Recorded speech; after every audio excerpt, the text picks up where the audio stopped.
Hello students, welcome to the soil mechanics. This is our first lecture in soil mechanics and this is lecture 1 introduction. तो हमारा पहला lecture जो soil mechanics का वो शुरू होता है, ये पहला इंट्रोडक्शन लेक्चर है। तो जो कोर्स का जो डिटेल्स होगा, तो details of the course content is as follow. First of all we will discuss the introduction section in which we will discuss the origin and formation of clay. Then we will discuss the types and typical Indian soil, fundamental of soil structure and clay mineralogy. In the next class we will going to discuss the physical and index property of soil. In that particular section, उस particular section में हम बात करेंगे wait और volume का अलग अलग relation किस तरह से होता है, किस तरह से ड्राई डेंसिटी को हम कोरिलेट करते हैं वॉइड कंटेंट के संग, सैचुरेशन के संग, ये हम देखेंगे। फिर इन सिटू डेंसिटी क्या होता है, what is in situ density, moisture content हम कैसे पहले इन सिटू डेंसिटी क्या होता है, किस तरह से इन सिटू डेंसिटी निकालते हैं, how we are going to find the in situ density, field condition में डेंसिटी कैसे निकालेंगे, अलग अलग मेथड है। मॉइस्चर कंटेंट, लैब में मॉइस्चर कैसे निकालेंगे, फील्ड में मॉइस्चर कंटेंट कैसे निकालेंगे, how we will determine the moisture content in lab and in field. Then specific gravity, what is specific gravity, specific gravity क्या है, स्पेसिफिक ग्रेविटी कैसे निकालते हैं, इसके बारे में जानेंगे, इसका इंपॉर्टेंस क्या है। रिलेटिव डेंसिटी क्या है कोहेजनलेस सॉइल के लिए। Atterberg limits, what are the Atterbergs limit. Soil indices क्या होता है। Consistency of soil, what is consistency of soil. What is liquid limit, what is plasticity index, what is liquidity index, what is plasticity limit. Then particle size distribution of soil, कि किस तरह से हम soil का classification करते हैं उसके particle size के बेसिस पे।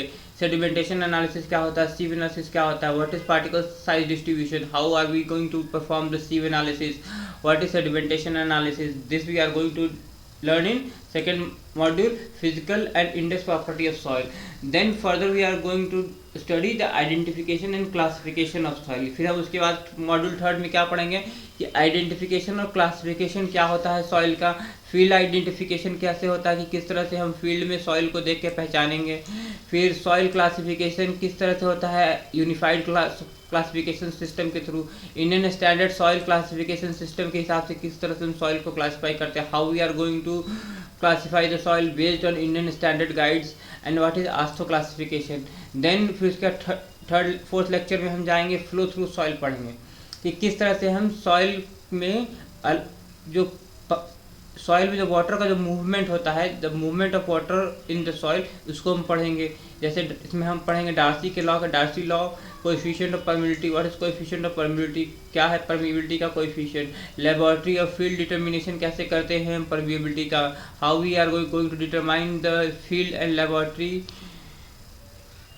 इन field and laboratory the permeability, what is the permeability from a stratified deposit, यानी कि अगर अलग अलग तरह के अगर कोई सॉइल स्ट्रेटा में है, यानी कि लेयर बाय परत है, तो उसमें परमिबिलिटी हम किस तरह से निकालेंगे। लैप्लास का इक्वेशन को डिस्कस करेंगे, फ्लोनेट के बारे में पढ़ेंगे। फिर we will going to study then the flownet through earthen dams, we will estimate the seepage and uplift pressure.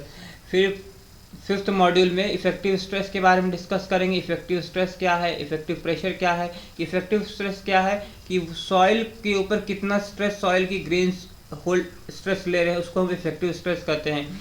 Effective pressure अलग अलग कंडीशंस में किस तरह से होता है। Hydraulic gradient condition, critical hydraulic gradient क्या होता है, सैंड बॉइलिंग कंडीशन क्या होता है। फिर सीपेज फोर्स किस तरह से काम करता है सॉइल में, how the seepage force is acting, what is the critical hydraulic gradient, quick sand condition क्या है, filter, how we are going to design the filter, filter का डिजाइन किस तरह से करेंगे अर्दन डैम के केस में। फिर पेवमेंट बनाते समय ड्रेनेज को, जब हम रोड बनाते हैं तो उसमें जो ड्रेनेज लेयर बनाते हैं उसमें हम फिल्टर का किस तरह से डिजाइन करेंगे। वो कैपिलैरिटी ऑफ इन सॉइल क्या होता है, सॉइल में कैपिलैरिटी क्या होता है। फिर स्ट्रेस डिस्ट्रीब्यूशन इन सॉइल पढ़ेंगे कि अगर कोई भी अगर एक पॉइंट लोड अगर एक्ट कर रहा है, कोई भी अगर पॉइंट लोड एक्ट कर रहा है किसी सरफेस पे, तब उसके कारण से किसी पर्टिकुलर डेप्थ z पे किस तरह से स्ट्रेस, क्या स्ट्रेस हो रहा है उसको पढ़ेंगे। स्ट्रेस डिस्ट्रीब्यूशन ऑफ सॉइल में नॉर्मल स्ट्रेस क्या होता है, शियर स्ट्रेस क्या होता है, what is the stress distribution cause due to the circular area, rectangular area. फिर in the next module we are going to study the compaction of soil. Soil को किस तरह से compact करते हैं, क्या है principle behind the compaction. Indian standard light and heavy compaction test क्या क्या होता है, field में compaction किस तरह से करते हैं, roller किस तरह से इस्तेमाल करते हैं roller का, किस तरह से हम डेंसिटी को हम एस्टिमेट करते हैं, किस तरह से क्वालिटी कंट्रोल करते हैं, ये सब हम पढ़ेंगे कॉम्पैक्शन ऑफ सॉइल में. कंप्रेसिबिलिटी एंड कंसोलिडेशन पढ़ेंगे सॉइल का कि what is compressibility and consolidation, कि कैसे सेटलमेंट होता है, क्यों सेटलमेंट होता है, किस रेट से सेटलमेंट होता है, what is the settlement of the soil, ये सब पढ़ेंगे. Primary consolidation, what is primary consolidation, secondary consolidation. फिर शियर स्ट्रेंथ ऑफ सॉइल निकालेंगे कि what is the strength of the soil, कि शियर के केस में in case of shear what is the strength of the soil. अलग अलग theory पढ़ेंगे, Mohr Coulomb theory, laboratory and field determination of soil shear strength. Then in laboratory how we are going to determine the shear strength, direct shear stress, triaxial shear stress and unconfined compression test. In field how we are going to find the test, Wayne shear test. Then we are going to study sensitivity and thixotropy of clay. So let's start. First is the module 1. In module 1, as we have already discussed earlier, that we will going to study the basic introduction to soil. यानी पहले जो module है introduction topic है, इसमें हम सिर्फ soil के basic कि क्या क्या सॉइल होता क्या है, सॉइल मैकेनिक्स क्या है, सॉइल के अलग अलग प्रॉपर्टीज़ किस तरह से निकालते हैं, सॉइल बनता किस तरह से है, ये सब पढ़ेंगे. यानी कि वेदरिंग क्या होता है, कितने तरह से वेदरिंग होता है, मैकेनिकल वेदरिंग क्या है, केमिकल वेदरिंग क्या है, हाइड्रोलिसिस क्या होता है, कार्बोनेशन क्या होता है, ऑक्सीडेशन क्या होता है, किस तरह से केमिकल रिएक्शन के थ्रू सॉइल का प्रॉपर्टी चेंज करता है, सॉइल का अलग अलग ट्रांसपोर्टिंग मीडियम क्या क्या होता है, कि अलग अलग मोड ऑफ ट्रांसपोर्टेशन से अलग अलग तरह का सॉइल बनता है. ये सब हम पहले लेक्चर में पढ़ेंगे. तो चलिए शुरू करते हैं. तो जो पहला जो लेक्चर होगा उस the content of the first lecture is as follow. First is introduction, then origin and formation of soil, types of soil, typical Indian soil, fundamental of soil structure and clay mineralogy. तो introduction to the soil and soil mechanics. तो पहला सवाल आता है कि the first question that comes to the mind is what is soil, कि आखिर soil है क्या. क्योंकि अगर आप किसी चीज़ को पढ़ रहे हैं तो उस चीज़ का जो बेसिक चीज़ जो जिसके बारे में आप पढ़ रहे हैं उसका बेसिक नॉलेज तो होना चाहिए कि सॉइल होता क्या है, सॉइल का डिपॉजिट कैसे, सॉइल किस तरह से बनता है. तो पहले हम लोग बात कर लेते हैं सॉइल कैसे बनता है. तो सॉइल पहली बात की पहला पॉइंट है फॉर्मेशन ऑफ सॉइल. जो होता है फॉर्मेशन ऑफ सॉइल एक लॉन्ग प्रोसेस है, लॉन्ग ड्यूरेशन प्रोसेस है. सेवरल थाउजेंड ईयर्स लगता है इसमें, सेवरल थाउजेंड ईयर्स.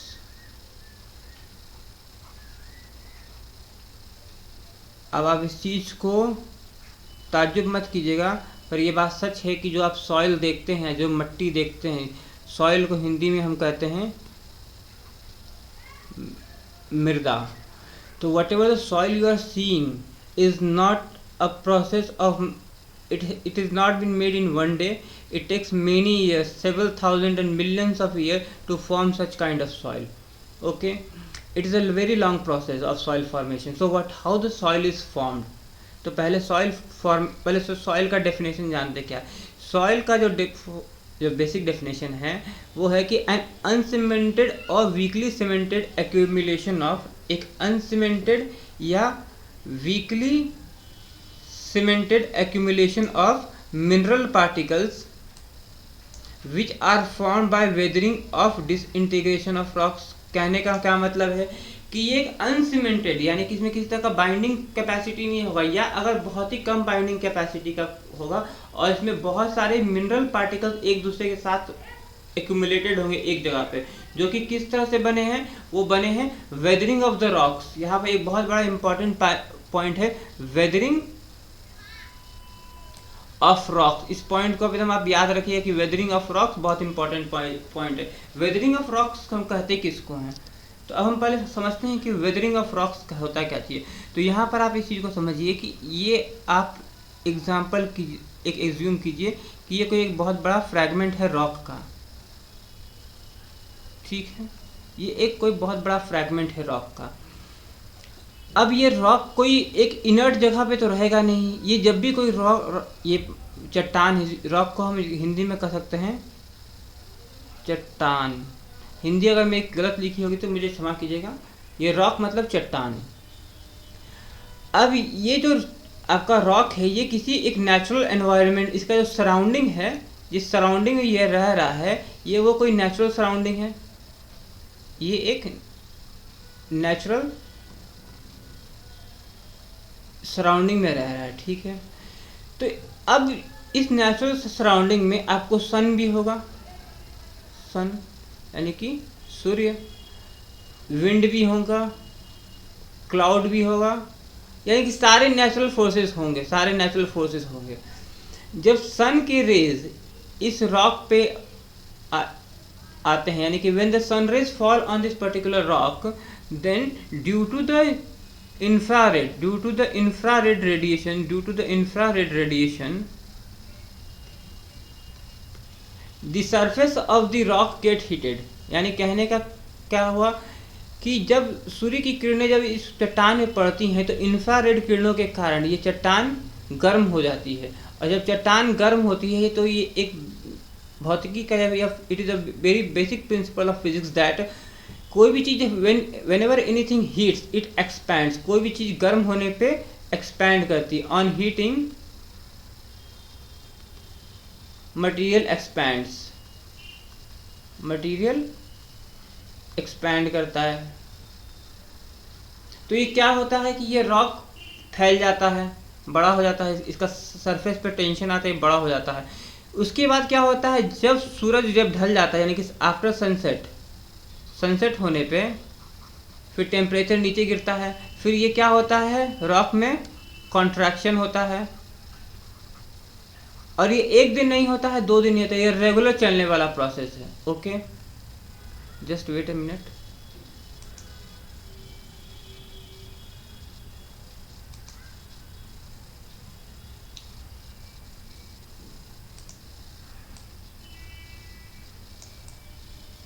तो ये जो मट्टी, ये जो रॉक का ये जो एक्सपेंशन और कॉन्ट्रैक्शन है, ये एक बहुत ही लॉन्ग प्रोसेस है, ये डेली होता है, ये रॉक का कॉन्ट्रैक्शन और एक्सपेंशन। तो इसके कारण से क्या होता है,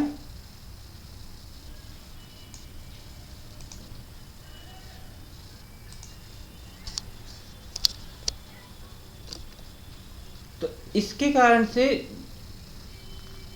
तो सनरेज की वजह से regular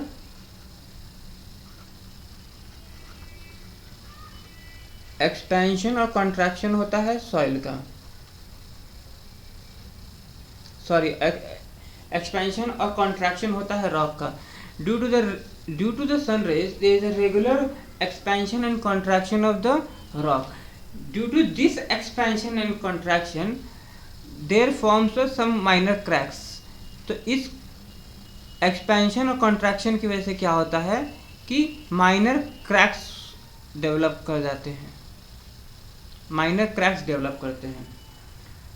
now it is a very known fact that in the atmosphere there is moisture, in atmosphere there is moisture. In atmosphere moisture is present, so due to the presence of moisture,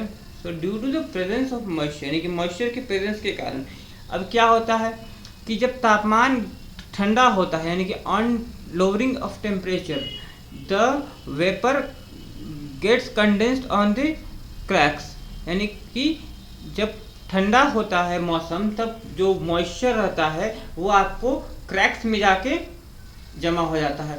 इस चीज़ को अगर आप एक इसका enlarged view देखना चाहेंगे तो इसका एक कुछ एनलार्ज्ड व्यू ये होगा कि ये एक क्रैक है, ये एक क्रैक है, इसमें आके मॉइस्चर जमा हो गया है, इसमें आके वाटर या मॉइस्चर जमा हो गया है। ये किस चीज़ का पिक्चर है, ये इस चीज़ का ही पिक्चर है, इमेज है।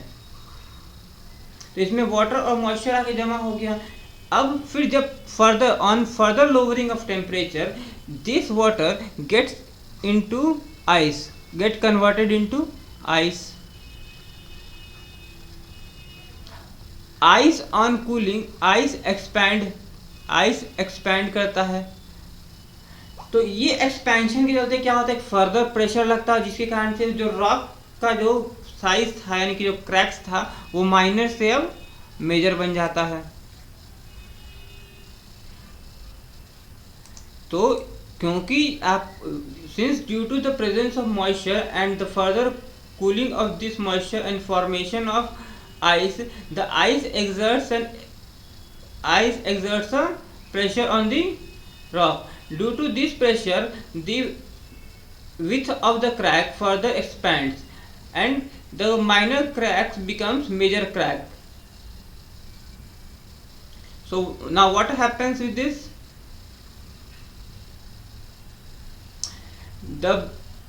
Due to the formation of major cracks, now major crack. तो हुआ क्या कि माइनर क्रैक पहले डेवलप किया आपको। First there is a minor crack develop किया मेजर क्रैक में। This major crack further retains more moisture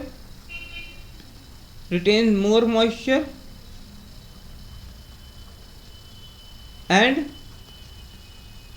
further expands.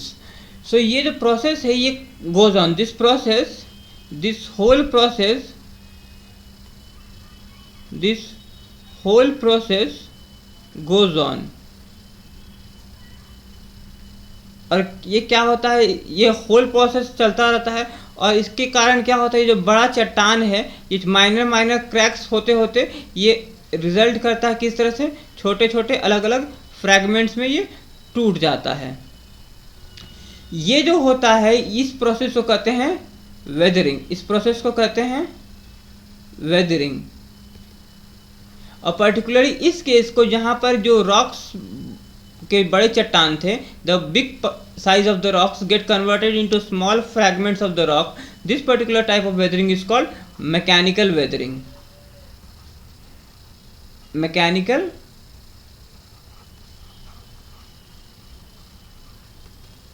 weathering. So I would like to sum up in the very simple way.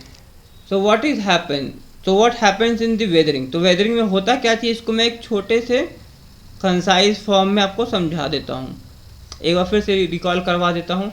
ये एक बड़े चट्टान है, यहाँ पर सन है,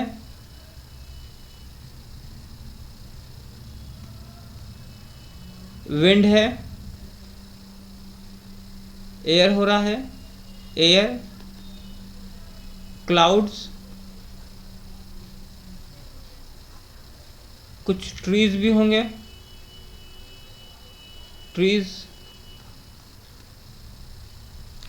इन सब के चलते क्या होता है कि ये अलग अलग जो नेचुरल फोर्सेस हैं, ये नेचुरल फोर्सेस के चलते,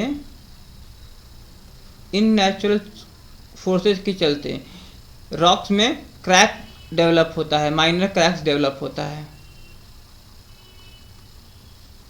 माइनर क्रैक्स डेवलप करता है।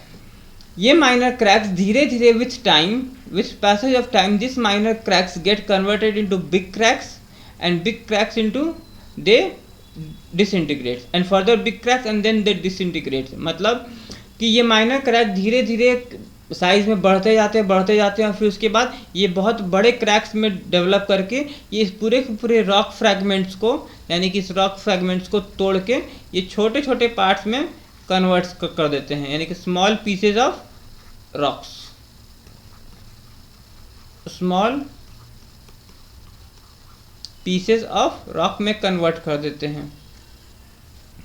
तो ये जो प्रोसेस होता है इसको हम लोग वेदरिंग कहते हैं। इस प्रोसेस से जो सॉइल मिलता है, अगर ये जहाँ पर ये रॉक टूटा है ये वहीं पर रह जाता है, अगर if this rock remains at the place of its origin, then this type of soil is known as residual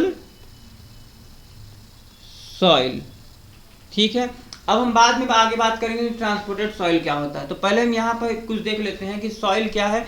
soil एक अनसीमेंटेड और वीकली सीमेंटेड एक्यूमुलेशन है किस चीज़ का, मिनरल पार्टिकल्स का, जो कि फॉर्म्ड होते हैं वेदरिंग ऑफ द रॉक्स। तो वेदरिंग ऑफ रॉक्स आपको समझ में आ गया। अब सॉइल इंजीनियरिंग क्या है या मैकेनिक्स क्या है, जिस साइंस से, the science which deals with the study of engineering properties and behaviour of soil. What we mean by engineering properties. Engineering properties क्या, किस मैटर में हमको इंजीनियरिंग प्रॉपर्टीज चाहिए, हमको क्यों इंजीनियरिंग प्रॉपर्टीज निकालने की जरूरत है, क्यों हम सॉइल के बिहेवियर को जानना चाहते हैं। Why do we need to know the engineering properties and why do we need to know the behaviour of soil. The basic reason for knowing the engineering property and behaviour of the soil is any structure which we are going to build is to be built on which any structure which you see cannot be built in air. Every structure which is built or which is going to be built or which has been built is built on the soil, or either on the soil, above the soil, or beneath the soil. But this has to be, the structure has to rest on some firm ground और firm rock. किसी भी structure को बनाने के लिए या कोई भी निर्माण करने के लिए, चाहे आप पुल बनाइए, चाहे आप रोड बनाइए, चाहे बिल्डिंग बनाइए, चाहे आप कोई बड़ा मेगा स्क्रैपर बनाइए, बड़े से बड़ा बिल्डिंग बनाइए, या आप टावर बनाइए, टनल बनाइए, कुछ भी बनाइए, बनाने के लिए आपको सबसे बेसिक चीज़ क्या चाहिए, आपको एक फाउंडेशन चाहिए, एक स्थल चाहिए, एक जगह चाहिए जिसके ऊपर आप वो चीज़ को खड़ा कर सकते हैं या जिसके अंदर से वो चीज़ को आप लेके जा सकते हैं। तो सॉइल इंजीनियरिंग क्या करता है, तो वो चीज़ क्या हो सकती है, या तो आप उसको किसी रॉक पे रखिएगा, या तो आप उसको किसी भी पहाड़ के अंदर से लेके जाइएगा, या तो आप उसको किसी भी ज़मीन के ऊपर रखिएगा। तो जिस ज़मीन पे आप रखना चाहते हैं या जिस पहाड़ के अंदर से आप उसको लेके जाना चाहते हैं या जिस चट्टान पे आप उसको रखना चाहते हैं, उस पर बनाना चाहते हैं, तो उस चट्टान का, उस रॉक का, उस सॉइल का बिहेवियर या उसका प्रॉपर्टी जानना बहुत ज़रूरी है। क्योंकि कोई भी कंस्ट्रक्शन होता है उसमें बहुत ज़्यादा पैसा लगता है, ह्यूज इकोनॉमिक चीज़ होता है, उसमें लाइफ भी रहता है, उसमें आदमियों की जान की भी खतरे होते हैं। तो इसी कारण से उसमें लोग रहेंगे, उसका लोग इस्तेमाल करेंगे। इसलिए लोगों की सेफ्टी के लिए और उस स्ट्रक्चर की सेफ्टी के लिए हमको पहले जानना पड़ेगा कि जिस जगह पे हम वो काम कर रहे हैं या जिस चीज़ पे उस स्ट्रक्चर को बना रहे हैं, उस चीज़ का इंजीनियरिंग प्रॉपर्टीज़ क्या क्या है। इंजीनियरिंग प्रॉपर्टीज़ में हम लोग क्या बात करते हैं, इंजीनियरिंग प्रॉपर्टीज़ में हम लोग बात करते हैं, इन इंजीनियरिंग प्रॉपर्टीज़ में हम बात करते हैं, ये जो इंजीनियरिंग प्रॉपर्टीज है इसमें क्या आता है, उसका शियर स्ट्रेंथ क्या क्या है, उससे परमिएबिलिटी क्या है, सॉइल का परमिएबिलिटी क्या है, उसमें कंसोलिडेशन क्या, परमिएबिलिटी मतलब कंसोलिडेशन क्या हो रहा है, किस तरह से कंसोलिडेशन हो रहा है, सेटलमेंट किस तरह से होता है, ये सब चीज़ हम जानना चाहते हैं। क्यों, उसका बियरिंग कैपेसिटी क्या है, सॉइल का बियरिंग कैपेसिटी क्या है, सॉइल का बियरिंग कैपेसिटी क्या है, ये सब चीज़ जानना चाहते हैं। उसका अनकन्फाइंड कंप्रेसिव स्ट्रेंथ कितना है, कंप्रेसिव स्ट्रेंथ कितना है सॉइल का, ये सब जो चीज़ हम जानते हैं, ये सब इंजीनियरिंग प्रॉपर्टीज आता है कि सॉइल मॉइस्चर कितना होल्ड कर सकता है, मॉइस्चर होल्डिंग कैपेसिटी कितना है सॉइल का, सॉइल किस तरह से बिहेव करता है, फ्लूइड की तरह बिहेव करता है या सॉलिड की तरह बिहेव करता है अगर मॉइस्चर कंटेंट बढ़ता है सॉइल में। तो ये सब चीज़ हम कहाँ पता करेंगे, ये सब चीज़ हम इंजीनियरिंग प्रॉपर्टीज़ में पता करेंगे। और इस इंजीनियरिंग प्रॉपर्टीज़ को पता करने के बाद हम सॉइल के बिहेवियर को जान सकते हैं। फॉर एग्जांपल कहने का मतलब क्या होता है यहाँ पर कि अगर आप किसी जगह पे एक जगह फाउंडेशन, फॉर एग्जांपल अगर हम कंसिडर करें कि ये एक ग्राउंड है, ये फॉर एग्जांपल एक ग्राउंड है, इस ग्राउंड पे आपने एक बिल्डिंग बनाया है और ये बिल्डिंग का एक फुटिंग है, फुटिंग को मतलब ये जो फाउंडेशन है बिल्डिंग का। अब यहाँ पर जब आपने बिल्डिंग बनाया था तब आपका ग्राउंड वाटर टेबल यानी कि जो ground water table, the groundwater table, when you have constructed the structure, the groundwater table was at this level, due to the permanent raining or other factors, groundwater table आपका यहाँ पर आ गया, the groundwater table raises to this level. So if the groundwater table raised to this new level, what is the impact on this particular structure, or what is the impact on the impact on the bearing capacity of bearing capacity। तो यानी कि soil के bearing capacity पे किस तरह से फर्क पड़ रहा है, उसको जानने के लिए हमको क्या होगा करना पड़ेगा। तो हमको सॉइल का पर्टिकुलर का बिहेवियर जानना पड़ेगा कि अगर इसमें मॉइस्चर आता है तो मेरा यहाँ पर स्ट्रेंथ किस तरह से घटेगा या बढ़ेगा, ग्राउंड वाटर टेबल ऊपर नीचे शिफ्ट करता है तो किस तरह से मेरे जो मटेरियल है यानी कि जो सॉइल है उसके बिहेवियर में चेंज आता है। इस चीज़ को पता करने के लिए मुझे क्या चीज़ की ज़रूरत पड़ेगी, किसी भी इंजीनियर को सॉइल मैकेनिक्स की जानकारी होनी बहुत ज़रूरी है। अब हम फर्दर बात करते हैं कि हिस्टोरिकल डेवलपमेंट क्या क्या है। जो पायनियर जो रिसर्चर्स थे जो सॉइल मैकेनिक्स में, वो कुछ उनके नाम थे यहाँ पर, जैसे कि मिस्टर कार्ल तरजागी, इनको फादर भी कहा जाता है सॉइल मैकेनिक्स का। कार्ल तरजागी को फादर ऑफ सॉइल मैकेनिक्स कहा जाता है। सबसे ज़्यादा रिसर्च पेपर और सबसे ज़्यादा थ्योरीज या इनिशियल थ्योरीज जिन्होंने दी थी वो थी मिस्टर कार्ल तरजागी के। उसके बाद कूलम्स ने भी अलग अलग तरह की थ्योरी दी। परमिएबिलिटी की थ्योरी आपको सॉइल में जो परमिएबिलिटी की थ्योरी है, परमिएबिलिटी की थ्योरी दिया गया था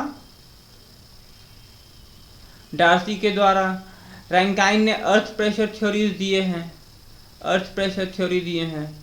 कैसाग्रेनेड ने अलग अलग तरह के थ्योरीज दिए हैं। मोर ने शियर स्ट्रेंथ निकालने के लिए, सॉइल का शियर स्ट्रेंथ किस तरह से निकालते हैं उसके लिए कूलम्स मोर्स थ्योरी दिए हैं। पॉज़निक्स ने स्ट्रेस डिस्ट्रीब्यूशन निकालने के लिए कि स्ट्रेस डिस्ट्रीब्यूशन किस तरह से होता है उसके रिलेटेड थ्योरीज दिए हैं, और भी बहुत सारी थ्योरीज दी हैं। एटरबर्ग ने प्लास्टिसिटी लिमिट निकालने के लिए, एटरबर्ग लिमिट निकालने के लिए अलग अलग तरह के एक्सपेरिमेंट सजेस्ट किए थे, वो है। तो ये अलग अलग रिसर्चर्स हैं, इन्होंने बहुत सारा काम किया है सॉइल मैकेनिक्स में। ये आप देख सकते हैं, आगे आपको पढ़ने को मिलेगा। ये कुछ एक एग्जाम्पल है, जैसे कि लीनिंग टावर ऑफ पीज़ा एक एग्जाम्पल है इटली में, जहाँ पर सॉइल के बिहेवियर को नहीं देखा गया था और इस कारण से क्या हुआ, टिल्टिंग ऑफ टावर हो गया। यानी कि टावर जो था लीनिंग टावर पिज़्ज़ा का वो थोड़ा टिल्ट हो गया क्योंकि वहाँ पर फाउंडेशन सेटल कर गया था। एम्बैंकमेंट के केस में हमको सॉइल की प्रॉपर्टीज़ को जानना चाहिए, क्योंकि अगर हम सॉइल की प्रॉपर्टीज़ को नहीं जानेंगे तो मेरा एम्बैंकमेंट फेल होने का चांसेस रहता है। अर्दन डैम के केस में भी ये सब जहाँ पर जो पहला कुछ स्ट्रक्चर्स है, तो इन सब स्ट्रक्चर्स पे सॉइल मैकेनिक्स का बहुत अच्छा से इस्तेमाल भी हुआ है, बहुत जगह बुरा इस्तेमाल भी हुआ है। जहाँ पर सॉइल के बिहेवियर को नहीं जाने थे अब स्ट्रक्चर फेलियर भी किए हैं। तो पहले से हमारे यहाँ पे लोगों को कोई नया मैकेनिक्स या नया साइंस नहीं है, ये पहले से एग्जिस्टिंग था। This is not new thing और new science for this era, it is been existing before also. Now origin and formation of soils are, as we have already discuss earlier, जैसे कि हमने पहले डिस्कस कर चुके हैं हम कि soils are form by the disintegration of rocks के डिसइंटीग्रेशन से सॉइल बनता है। वो किस तरह से बनता है मैंने आपको पहले बता चुका हूँ, आप जाके लेक्चर को पीछे देख सकते हैं वेदरिंग किस तरह से होता है। अब जो डिसइंटीग्रेशन होता है सॉइल का या डिसइंटीग्रेशन होता है सॉरी रॉक का, उससे दो तरह के सॉइल बनते हैं। एक होता है residual soil. The disintegration of the rock leads to the formation of two types of soil. First is the residual soil and second is the transported soil. The residual soils are those soil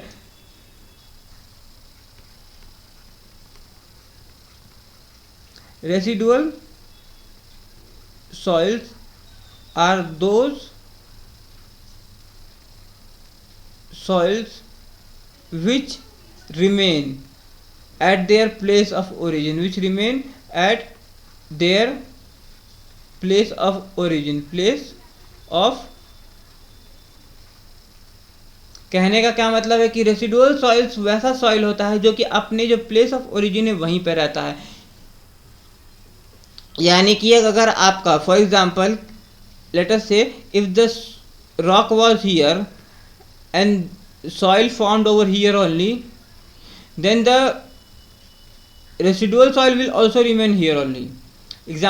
कहने का मतलब क्या हुआ कि अगर rock यहाँ पर है और रॉक का डिसइंटीग्रेशन भी इसी जगह पे हुआ है और जो डिसइंटीग्रेटेड मटेरियल है वो कुछ इसी जगह पे है सिचुएटेड, तो रेसिडुअल सॉइल आपको हुआ, यही आपको हुआ रेसिडुअल सॉइल, कि जहाँ पर डिसइंटीग्रेशन हुआ वहीं पे डिसइंटीग्रेटेड मटेरियल रह गया अपने प्लेस ऑफ ओरिजिन पे, तो उसको कहेंगे रेसिडुअल सॉइल। और अगर रेसिडुअल सॉइल को कोई भी नेचुरल और अगर रेसिडुअल सॉइल को, फॉर एग्जांपल यहाँ पर जहाँ पर सॉइल, जहाँ पर रॉक्स टूटे थे या डिसइंटीग्रेशन ऑफ रॉक्स हुआ था, इसको कोई नेचुरल फोर्सेस के कारण ये यहाँ से मूव हो जाए और मूव होके ये किसी दूसरे जगह पे जाके डिपॉजिट होना शुरू हो जाए, तो इसको कहेंगे हम ट्रांसपोर्टेड सॉइल। यानी कि ये जो मूवमेंट हुआ, इस मूवमेंट को कहेंगे हम ट्रांसपोर्टेशन। अब ये मूवमेंट किस कारण से हो सकता है? इस मूवमेंट का अलग अलग एजेंट हो सकता है। फॉर एग्जांपल एयर के कारण मूव कर सकता है, वाटर के कारण मूव कर सकता है, ग्रेविटी के कारण मूव कर सकता है, ग्लेशियर्स के कारण मूव कर सकता है। अलग अलग फोर्सेस के कारण ये सॉइल, रेसिडुअल सॉइल जो यहाँ पर था, यहाँ से मूव होके ये यहाँ पर अलग जगह पे जाके ट्रांसपोर्ट होके ये लेयर्स में डिपॉजिट हो जाता है। तो इसको कहेंगे हम वेदरिंग ऑफ सॉइल, या इसको कहेंगे हम सॉइल ट्रांसपोर्टेशन ऑफ सॉइल। अब ट्रांसपोर्टेड सॉइल का भी अलग अलग डेफिनेशन होता है, अलग अलग तरह के टाइप्स होते हैं। तो ये मैंने आपको बताया कि एक रेसिडुअल सॉइल क्या होता है, एक ट्रांसपोर्टेड सॉइल क्या होता है। तो रेसिडुअल सॉइल क्या होता है कि जहाँ पर सॉइल बना है आपको, यानी कि जहाँ पर डिसइंटीग्रेशन हुआ है वो वहीं पर रह जाए तो उसको रेसिडुअल सॉइल कहते हैं। और अगर अलग अलग एजेंट जैसे कि एयर, वाटर, ग्रेविटी या ग्लेशियर के द्वारा ये रेसिडुअल सॉइल को अपने प्लेस ऑफ ओरिजिन से किसी दूसरे जगह पे ले जाके डिपॉजिट कर दिया जाए तो उसको ट्रांसपोर्टेड सॉइल कहते हैं। So what is transported soil? The transported soil are those residual soils which has been transported by any of the natural means like air, water, gravity or glacier and are deposited to some other place, are known as transported soil. So what are transported soil? Transported soil are those soils which has been deposited which has been deposited to some other place by the natural forces like wind, water, air or glaciers. Now what are the types of soil? So पहले types of soil को discuss करने के पहले हम लोग 3 ठो stages होता है ट्रांसपोर्टेड सॉइल को बनने के कारण। So the formation of transported soil involves 3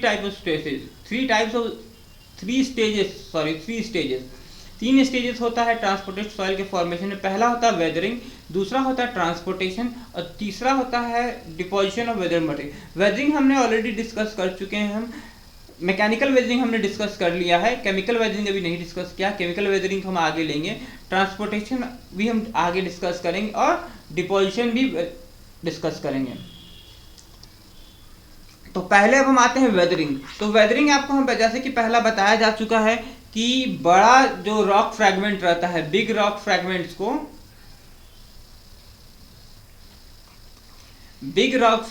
को डिसइंटीग्रेशन से छोटे रॉक में टूटने को प्रोसेस को हम कहते हैं वेदरिंग। ये आपको पहले ही बताया जा चुका है।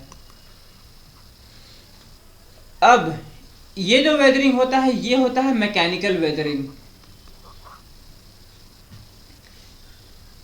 मैकेनिकल वेदरिंग होने के बाद after the mechanical weathering,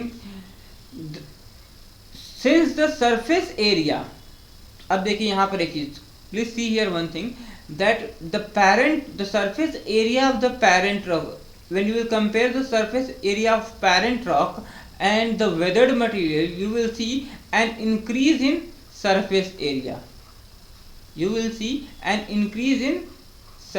area. After weathering.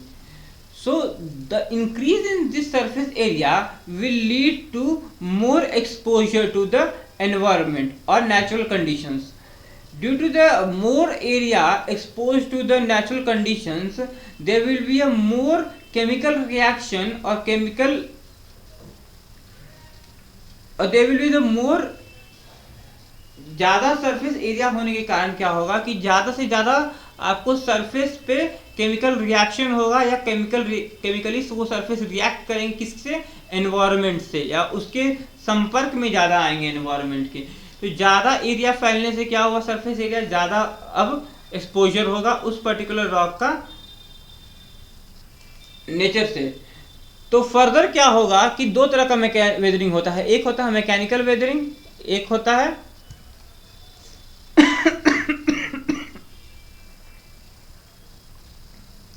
one is mechanical weathering and one is chemical weathering.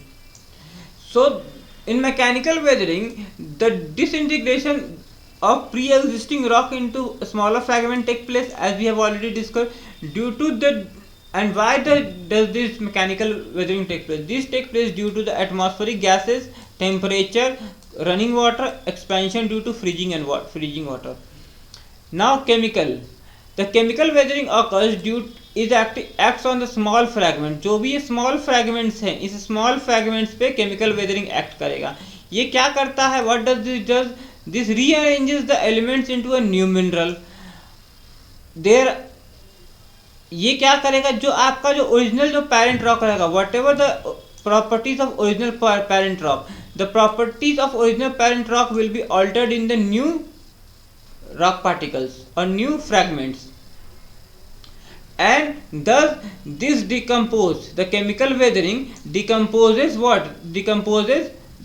this soil into some further small pieces of soil.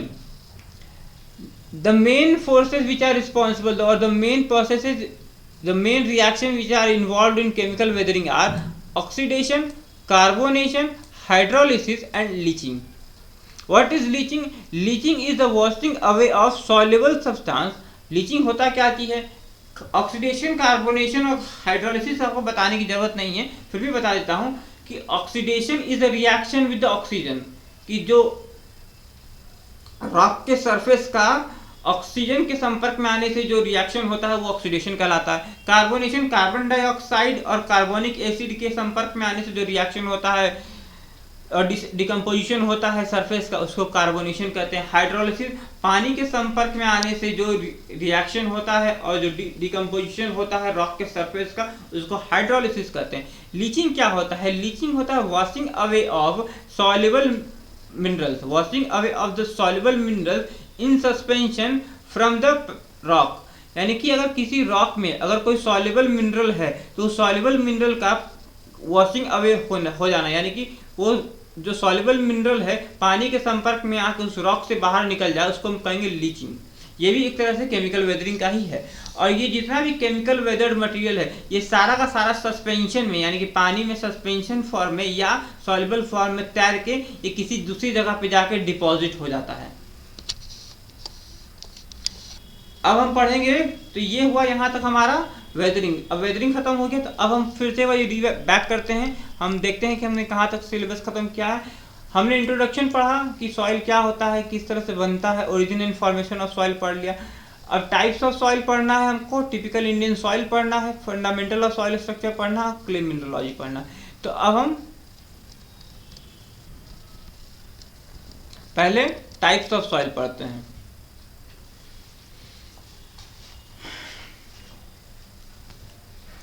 तो जो टाइप्स ऑफ सॉइल है आपको, टाइप्स ऑफ सॉइल, तो soil की generally दो type होते हैं। पहला होता है रेसिडुअल सॉइल, रेसिडुअल सॉइल। दूसरा होता है आपको ट्रांसपोर्टेड सॉइल। रेसिडुअल सॉइल क्या होता है? रेसिडुअल सॉइल होता है ये remain at same place where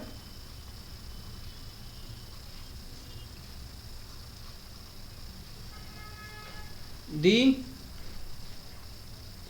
parent rock or disintegration took place। ठीक है, तो इसका कहने का मतलब क्या हुआ? What does this mean? कि रेसिडुअल सॉइल का क्या होगा, रेसिडुअल सॉइल अपनी उसी जगह पे रहेगा जहां पर उसका पेरेंट रॉक है या जहां पर डिसइंटीग्रेशन हुआ था, यानी कि it remains at the place of it disintegration और where the parent rock was found. Second is जो रेसिडुअल सॉइल होगा, in residual soil the properties of the parent rocks are found in the same properties of chemical properties or mineralogical properties of parent rocks are found in residual soil in disintegrated soil। तो जो parent rock का जो mineralogical properties होगा, mineralogical या chemical properties of parent rock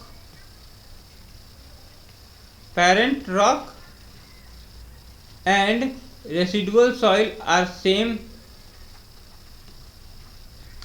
ये generally होता है mechanical weathering के चलते हैं। This is generally due to the mechanical weathering.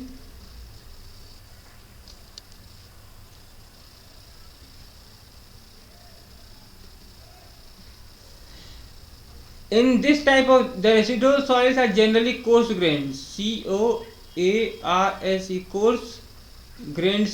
इसमें जनरली जो सॉइल होगा वो कोर्स ग्रेन्ड सॉइल होगा। अब ट्रांसपोर्टेड सॉइल क्या होगा, जो रेसिडुअल सॉइल, जो सॉइल ट्रांसपोर्ट हो जाता है अपने प्लेस ऑफ ओरिजिन के, transported to far away from their place of origin, अपने प्लेस ऑफ ओरिजिन से दूर की जगह पे जाके ये ट्रांसपोर्ट होते हैं। इसमें नेचुरल फोर्स ट्रांसपोर्ट एजेंसी क्या होता है, transported by natural agents like wind, water, gravity, glaciers etcetera. तो ये किसके द्वारा ट्रांसपोर्ट होते हैं, ये नेचुरल एजेंट्स के, जैसे कि wind, water, gravity, glacier etcetera के द्वारा ये ट्रांसपोर्ट होते हैं।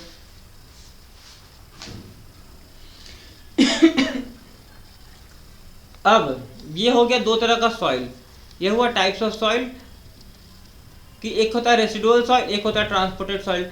ये जो सॉइल होता है जनरली इसमें मैकेनिकल वेदरिंग भी होता है, इसमें मैकेनिकल वेदर्ड मटेरियल भी रहता है और साथ साथ में केमिकल वेदर्ड भी रहता है। केमिकल वेदर्ड इसमें जनरली फाइन पार्टिकल्स रहता है, फाइन पार्टिकल्स ज़्यादा रहता है इसमें, फाइन पार्टिकल्स, कभी कभी कोर्स पार्टिकल्स भी रहता है, COAR, कोर्स पार्टिकल्स भी रहता है। कोर्स पार्टिकल्स और fine particles both are present in this. Now the basic type of soil found in India, types of soil found in India.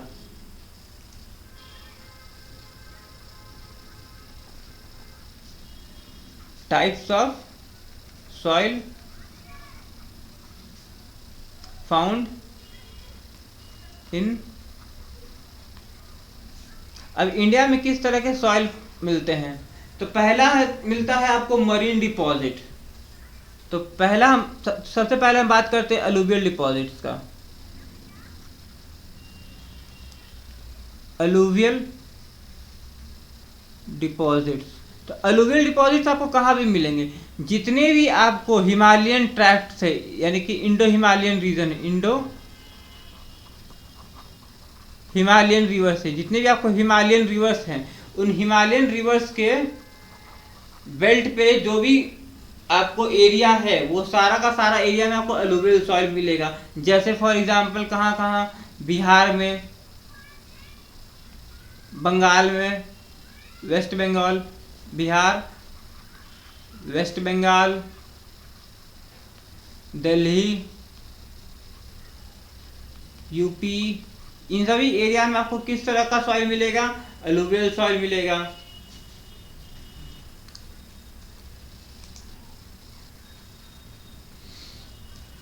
फिर आपको आता है, लाइए मैं शुरू से बता देता हूँ आपको, types of soil found in India. तो पहला है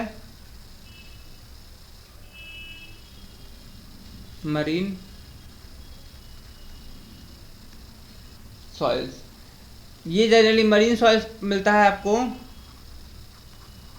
कोस्टल एरियाज में। Marine soils are found in coastal area. The second type of soil found is lateritic deposit और soil, lateritic soil, lateritic soils. Lateritic soils कहाँ मिलता है? Lateritic soils are found in Kerala,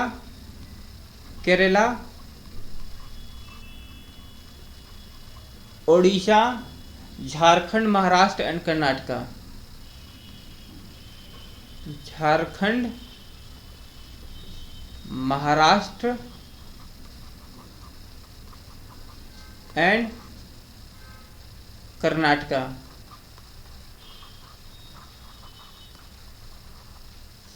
The third type of soil is found is black cotton soil, basically found in MP, UP and Maharashtra. Black cotton soil basically found in Madhya Pradesh,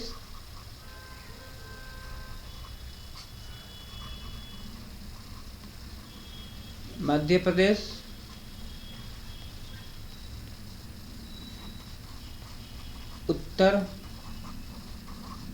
Pradesh and Maharashtra.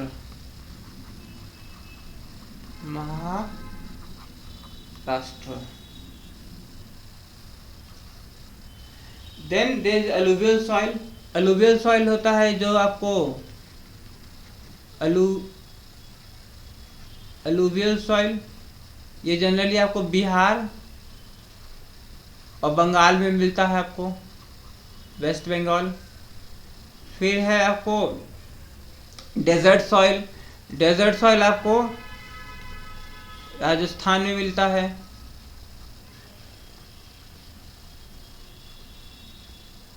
Sixth है Boulder deposit. Boulder deposit ये आपको Himalayan reason में मिलता है। Himalayan reason में मिलता है। और कुछ और अलग अलग तरह के सॉइल होते हैं, उनके बारे में हम डिस्कस कर लेते हैं। ये जो आपको बेसिक में बताया गया है, ये आपको सॉइल मिलता है, ये आपको इंडिया में मिलता है। अब अलग अलग तरह के सॉइल डिपॉजिट के हिसाब से बात करते हैं हम लोग। ट्रांसपोर्टिंग एजेंट के हिसाब से हम बात करते हैं। ट्रांसपोर्टेड सॉइल कितने तरह का होता है? पहला होता है अलुवियल सॉइल। अलुवियल सॉइल ये डिपॉजिट किया, ये ट्रांसपोर्ट किया जाता है, ट्रांसपोर्टेड बाय रिवर्स या running water.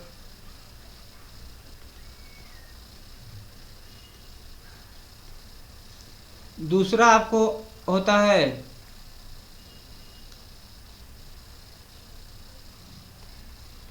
Aeolian soil, transported by wind.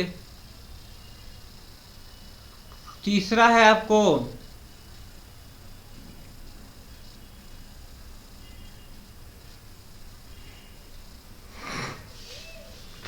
Marine soil.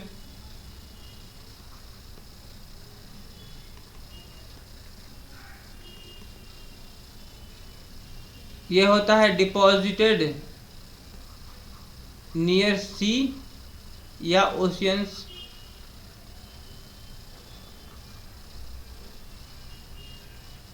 लेकुस्ट्राइन soil होता है डिपॉजिटेड इन द लेक्स।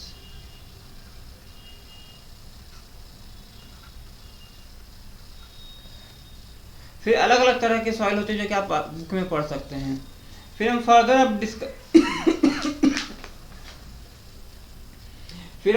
अब डिस्कस करेंगे कि क्ले मिनरल्स क्या क्या होते हैं।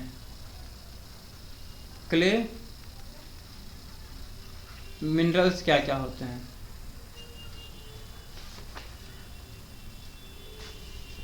तो क्ले मिनरल्स होते हैं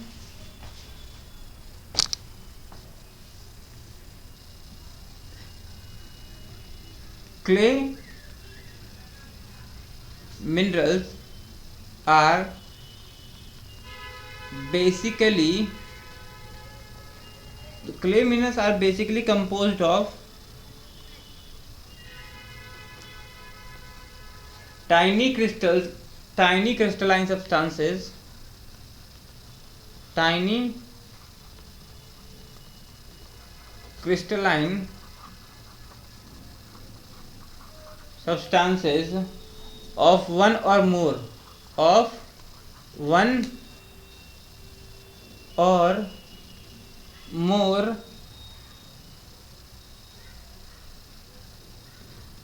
member of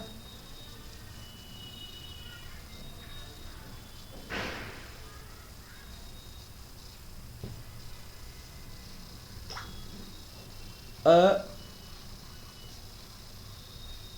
small group of materials या minerals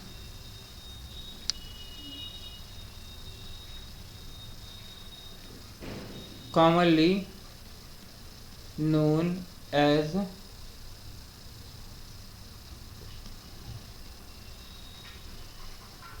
clay minerals. Three types of clay minerals are there. First is kaolinite, second is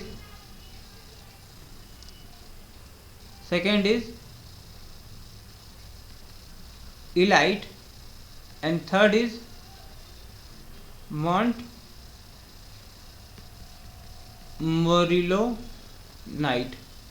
First is illite, first is kaolinite, second is montmorillonite, and third is illite. So further we are going to, अगले class में हम discuss करेंगे clay minerals क्या होते हैं, कितने तरह के क्ले मिनरल्स हैं, इनकी प्रॉपर्टीज क्या क्या है, ये किस तरह से अफेक्ट करते हैं सॉइल के बिहेवियर को, ये सब हम आगे पढ़ेंगे। आज के लेक्चर के लिए इतना ही। Thank you, good bye.